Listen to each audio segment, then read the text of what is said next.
दिवसी भगवान की जय।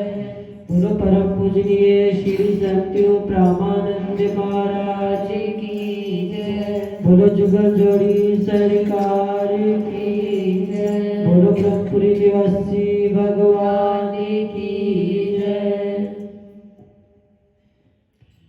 छूलेदा चरण जो सतगुरुदेव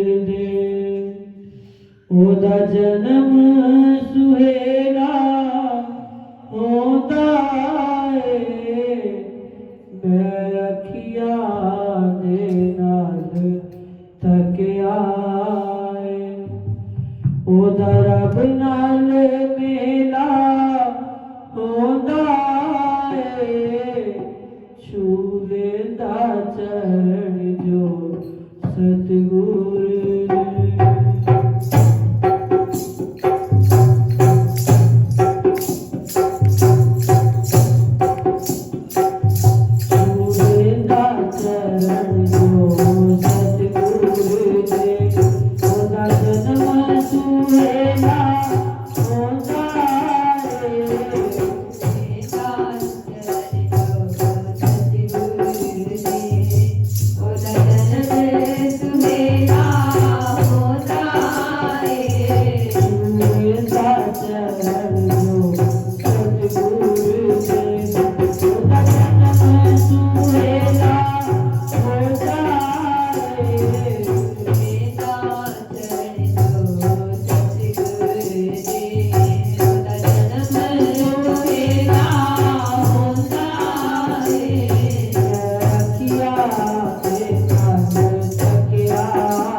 जब गुरु महाराज जी मिल जाए तो समझो वो वक्त हमारा सतयुग का। उसके अंदर कलयुग की कोई बात नहीं चल सकती, क्योंकि त्रेता में भी 3 समय रह गए थे। सतयुग के अंदर 4 थे, धर्म था, अर्थ था, उसके साथ हम सत्य के ऊपर भी चलते थे, दया भी थी। जो जो द्वापर आता गया सत्य खत्म हो गया। युधिष्ठिर ने भी झूठ बोल दिया कहने के ऊपर भाई के कि अश्वत्थामा मारा गया, सत्य वहां समाप्त हो गया। त्रेता के अंदर भी धीरे धीरे, और कलयुग में तो केवल एक आज दान ही रह गया, बाकी कुछ भी ना रहा। सत्य नहीं है। जो सत्य बोलते हैं ना वो 100 बार सोच के बोलते हैं कि मैं सत्य बोलूंगा तो वो मुझसे रूठ ना जाए। झूठ के लिए सोचना नहीं पड़ता, सत्य के लिए सोचना पड़ता है। झूठ हम मिनटों में बोल देते हैं और सत्य सोच कर बोलते हैं, कभी मेरी रिश्तेदारी खत्म ना हो जाए। उसके लिए 100 बार सोचेंगे, 2 बार, 1 बार जाकर सत्य बोला जाएगा, वरना झूठ। और उसके लिए हम सोचते भी नहीं। तो इसलिए जब गुरु महाराज जी मिल जाए, सतगुरु जी का जब दीदार दर्शन हो जाए तो अमृत वेला होता है, और अमृत वेला सतयुग का वेला होता है। तो हमारा ये कौन सा वक्त है? सतयुग का। हम अमृत वेले श्री गुरु महाराज जी के पास आए, तो ये अमृत वेला हमारा गुरु महाराज जी ने सतयुग का बना दिया। तो जब भी गुरु महाराज जी के दर्शन हो जाए तो समझो वो वेला कौन सा हो जाता है? अमृत वेला, सतयुग का वेला। तो आओ सब मिलकर ताली भी मीठी मीठी बजाओगे। जिस वेले सतगुरु मिल जाए, जिस वेले सतगुरु मिल जाए, अमृत वेला होता है।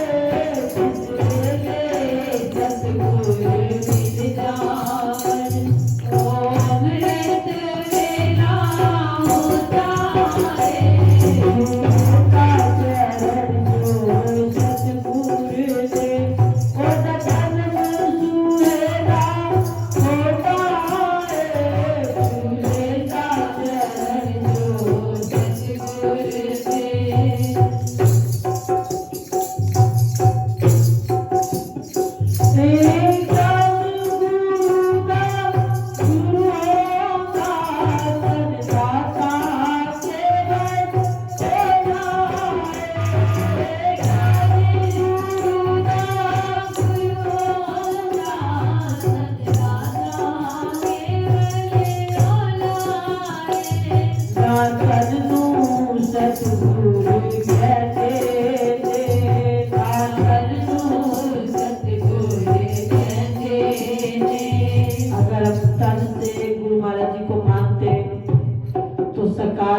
पूजा आरती करते हैं, निराकार में करते।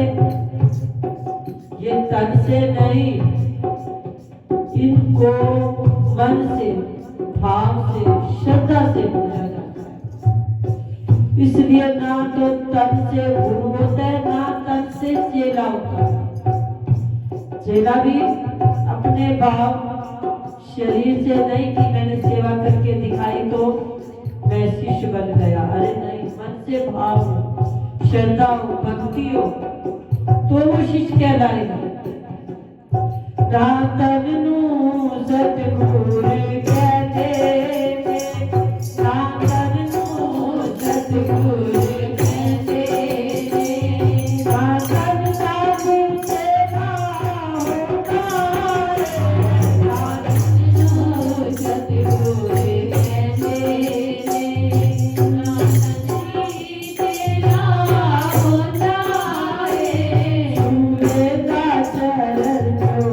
सतगुरु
दया धाम को लगा।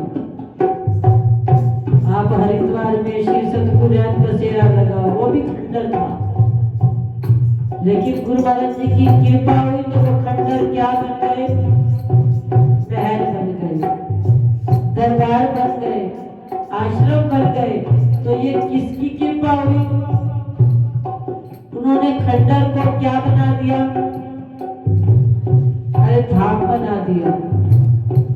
कांटे होते हैं खंडरों में, रोड़े होते हैं, पत्थर होते हैं, पहाड़ होते हैं, फिर उसको काटना पड़ता है, तोड़ना पड़ता है, तब जाकर हमारे लिए वहां बैठने का।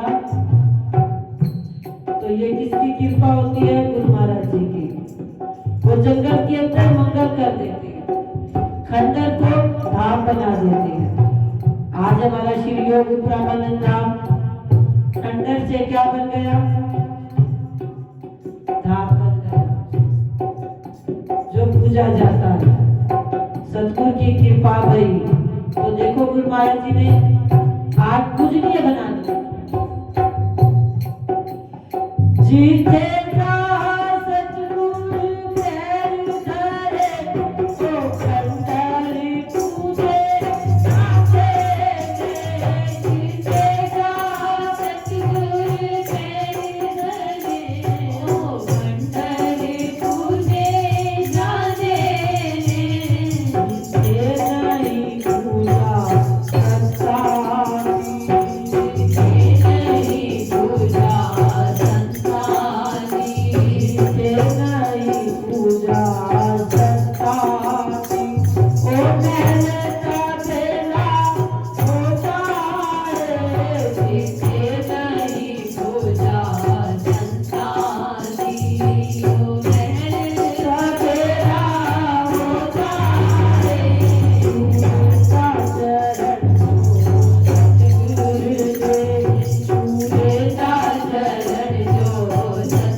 तबेला किसको कहते हैं?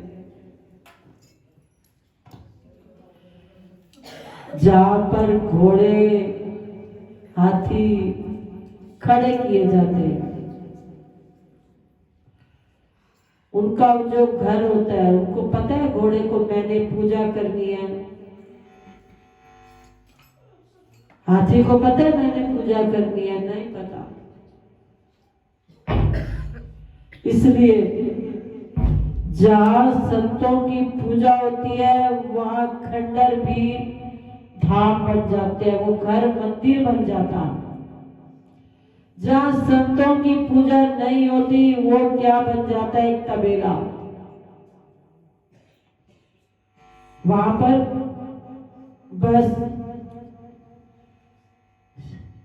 उठाना, गंदगी उठाना और वह ये काम करना, बाकी भगवान का नाम।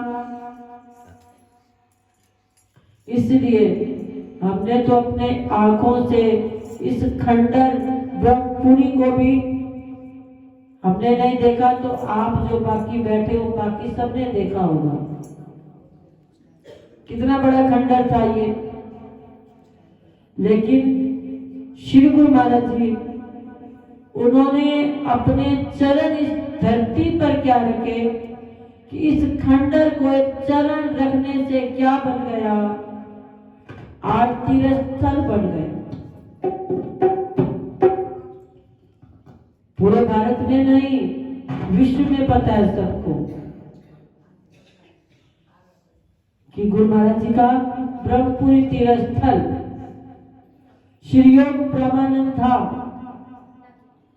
कि उन्होंने एक खंडर को, एक पहाड़ों को किस प्रकार से अपनी कृपा से, रहमत से ऐसा सजा दिया, ऐसा बना दिया, आज वो पूजने लायक धाम और तीर्थ बन गए। हम सबने अपनी आंखों से देखा कि यहाँ रब के साथ मेला भी हो जाता है।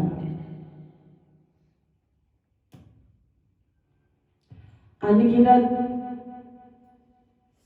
भगत श्री हरिचंद जी सेड़ा, जिन्होंने गुरु महाराज जी के साथ अपने आप को मिला लिया। हमारे माता जी जो कुटिया के ऊपर रहते थे, इसी वर्ष जो अपने शरीर को श्री गुरु महाराज जी के चरणों के अंदर संपूर्ण कर गए, पता लगा कब गुरु महाराज जी के साथ मेला हो गया। भगत श्री रामचंद्र जी सेड़ा और भगत श्री हमारे बाबा जी जो रहते थे कुटिया के ऊपर, चिमनलाल जी भाटिया, यही कार्तिक मास के दिन थे। कथा आराम हुई तो वो भी गुरु महाराज जी के चरणों के अंदर अमृत वेले अपने आप को लगा गए, संपूर्ण हाजिरी पूरी करवा दी। ना जाने अनगिनत भक्तों ने यहाँ पर गुरु महाराज जी के साथ अपना मेला, मैं रब दे नाल मेला किया, उन्होंने रब के साथ मेला कर दिया। तो ये कैसे होता है? जब दिल के अंदर हम ठान ले, मन को पक्का बना ले कि हम सिर्फ गुरु महाराज जी के सिवाय कहीं भी अपने आप को, अपने दिल को लगाने नहीं देंगे।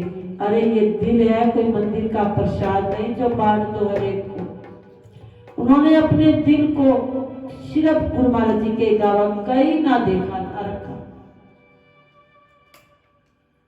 तो देखो गुरु महाराज जी मिनटों के अंदर, पता भी नहीं चलता, फूल तोड़ते हैं ना, पका हुआ फूल हो, तोड़ो उसको, अरे गिरते हुए भी उसको पता नहीं चलता और तोड़ते हुए भी पता नहीं चलता।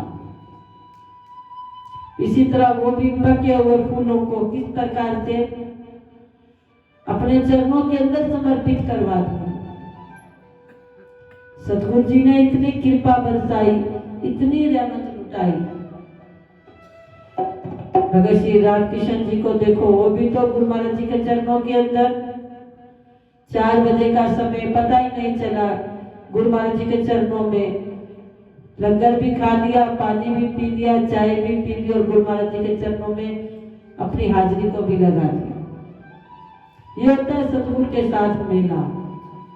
जो इस मेले में आ जाता है और अपने मेल को गुरु महाराज जी के साथ लगा लेता है। दुनिया के अंदर जो मेल, ईमेल होते हैं ना, उसमें तो फिर भी नेटवर्क ना हो तो क्या होता है, काम बीच में छूट जाएगा। लेकिन ये मेल बिना नेटवर्क के भी चलता रहता है। यहाँ पर ना बिजली की खपत, ना नेटवर्क की खपत, या हर वक्त हर समय। तो हम भी अपने मेल को गुरु महाराज जी के साथ लगाएं। तो देखो हमारा भी मेला उनके साथ लगता है या नहीं लगता, जुड़ जाएगा। हमने आंखों से देखा, हमारा भी आगे कोई, तो इसलिए छू लेदा चरण जो सतगुरु दे, ओदा जन्म सुहेगा होगा। उसका जन्म एक बार गुरु महाराज जी के चरणों में आ जाओ तो उसके कई पुराने जन्मों के पाप भी सारे खत्म हो जाते हैं, जो एक बार गुरु महाराज जी के चरणों को छू लेता है। तो अब श्री गुरु महाराज जी के चरणों के अंदर आए, तड़के तड़के उठा करें तो आशीर्वाद भी मिलेगी। हम कब उठते हैं? जब सूरज भड़क भड़क कर पूरा 8 बजा देता है, तब हम उठते हैं। तो उस समय आशीर्वाद नहीं मिलती। आशीर्वाद कब मिलती है? जो ये कार्तिक का स्नान है ना, ये भी जो अमृत वेले स्नान करते हैं ना, वो अनंत कोटियों का आशीर्वाद पा लेता है। कई तीर्थों का 68 तीर्थों का उसको फल मिल जाता है। और जो 8 बजे के बाद करता है, 7 बजे के बाद करता है, वो स्नान मनुष्य का नहीं, ना वो देवताओं का, वो स्नान होता है राक्षसों का। हम अमृत वेले उठा करें सूरज निकलने से पहले, ये ना देखे कि सूरज 7 बजे तक नहीं निकला तो अमृत वेला, अरे नहीं, सूरज तो निकल आता है। जैसे ही पहली किरण निकली और जैसे ही तारे छुपे तो सूरज आ गया। तारों को देखा करो, जैसे ही वो समाप्त हुए तो उस समय सूरज आरंभ हो गया। तो हम भी गुरु महाराज जी के चरणों के अंदर आए तो श्री गुरु महाराज जी का आशीर्वाद हमें तब मिलेगा जब हम भी अमृत वेले गुरु महाराज जी के चरणों में इस कार्तिक मास में तो स्नान करेंगे, आगे मास में भी गुरु महाराज जी का आशीर्वाद लेंगे तो हमारे जीवन का जन्म सुहेला हो जाएगा। श्री कृष्ण गोविंद